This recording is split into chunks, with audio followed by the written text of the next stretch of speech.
अगर बीजेपी और जेडीयू 100 और शेष 43 विधानसभा में हम आरएलडी एलजेपी लड़ती है तो लोजपा का सीएम मुहिम तभी फेल हो जाएगा जब हंग असेंबली हो। फिलहाल ऐसा होता दिख नहीं रहा, लेकिन नीतीश को तो संकेत मिल गए बीजेपी के सबसे बड़े चाणक्य अमित शाह क्या करने वाले। तो दोस्तों, ऐसे में सवाल यह है कि एलजेपी आर यानी कि रामविलास पासवान के लोजपा के मौजूदा वक्त के कर्ता धर्ता चिराग पासवान के मन में क्या चल रहा है, और चिराग पासवान के मन में वो सारी चीजें आई कहां से? क्या दिल्ली से उन्हें फीड किया गया? क्या भारतीय जनता पार्टी के आलाकमान की तरफ से उनको कोई नई लाइन, नई राह सुझाई गई है और उसी नई लाइन और नई राह के जरिए वो आगे बढ़ रहे हैं?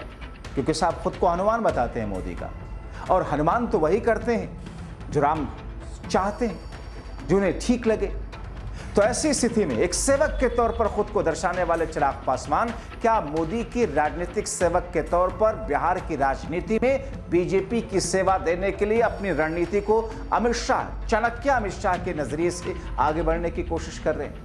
अब ऐसी स्थिति में नीतीश कुमार का होगा क्या? क्योंकि चिराग पासवान ने जो बातें की हैं उनके हिसाब से लोकसभा में जीती हुई सीटों के आंकड़ों के हिसाब से विधानसभा में सीटें तय होनी चाहिए।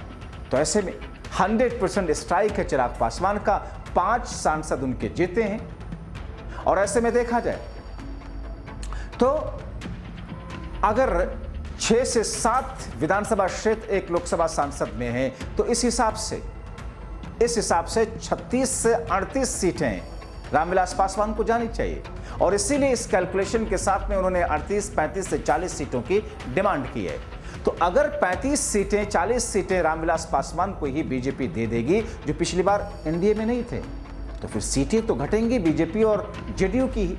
इसका मतलब यह है कि जेडीयू को ज्यादा से ज्यादा 85 से 90 सीटें ही बीजेपी दे पाएगी। वो जेडीयू जो पिछली बार सबसे ज्यादा सीटों पर लड़ी थी, 115 सीटों पर लड़ी थी, 115 सीटें लड़ करके 43 सीटें जीती थी। इस बार 85 से 90 सीटों में सीट शेयरिंग में जेडीयू सिमटने जा रही है। चिराग पासवान को खुश और चिराग पासवान को आगे की राजनीति में अपने राजनीतिक ट्रैक को मजबूत करने के लिए बीजेपी एक नए तरह का हथकंडा और दांव आजमा रही है। देखना होगा इन तमाम परिस्थितियों में चिराग पासवान जो कर रहे हैं उसका नतीजा क्या निकलता है, इसका काउंटर पार्ट नीतीश कुमार क्या लेकर के आते हैं, और नीतीश, चिराग और बीजेपी के बीच में इधर से उधर उछल रही इस गेंद को लेकर के आखिर गोल तक पहुंचने में कितना समय लगता है, उसके हिसाब से रणनीति इंडिया गठबंधन की कैसी होती है, देखना बहुत दिलचस्प होगा।